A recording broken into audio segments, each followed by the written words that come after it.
Всем привет! Вы на канале Основы ремонта, и с вами как всегда я, Кайдунов Анатолий. Занимаюсь отделкой и ремонтом в городе Новороссийске. Сегодня я постараюсь быстро и доступно разобрать тему качественного нанесения силиконовой затирки на подвижные стыки и соединения как кафельной плитки, так и других отделочных материалов.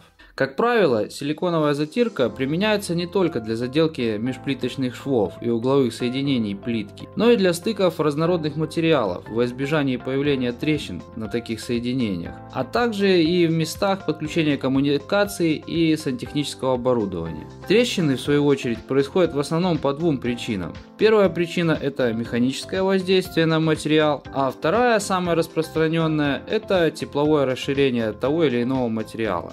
Вкратце поясню, например, примыкание кафельной плитки к дверной коробке. Дверь открывается, закрывается, происходит удар, вибрация. Эта вибрация передается на наше примыкание.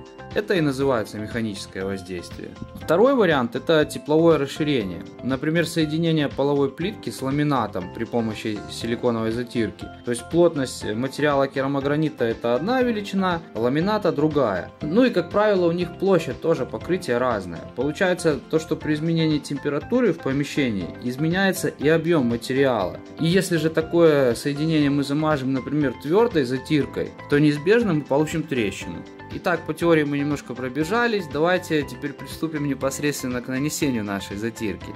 У меня сегодня на примере соединения плитки с металлом. Это оконная рама алюминиевая и металлическая коробка входной двери. Да и в принципе остальные все соединения, стыки, углы будут делаться аналогичным способом, и в принципе не важно, какой материал вы стыкуете. Вам просто нужно знать несколько нюансов при работе с силиконовой затиркой. И такие проблемы, как ровность шва или вымазывание силиконом все и вся, просто исчезнут из вашей жизни навсегда.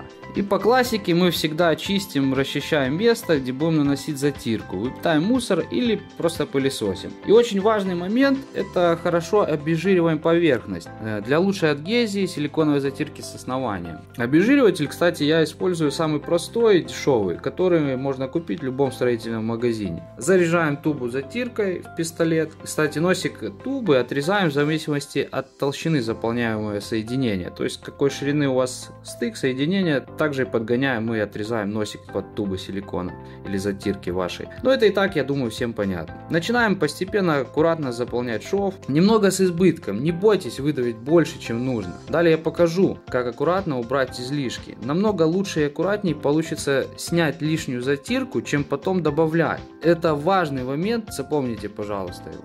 Далее нам понадобится мыльный раствор, мыльная вода, простыми словами. Можно растворить мыло в воде или просто использовать стиральный порошок, ну как я обычно и делаю. Еще нам понадобится чудо-пырскалка. Обычно такие бутылки продаются в отделе бытовой химии. И сразу же приготовим силиконовый шпатель для формирования швов. Такие шпателя продаются или наборами, или точно так же поштучно можете найти где-то в строительных магазинах. Дальше мы обильно брызгаем мыльной водой на свеженанесенную затирку. Это делается просто для того, чтобы наш шпатель лучше скользил по материалу и не размазывал затирку. Вот, собственно, и вся хитрость, друзья. Кому информация была полезной, ставим лайк. Кому не полезной, дизлайк. Не унывайте на работе. Всем пока, всем хорошего настроения.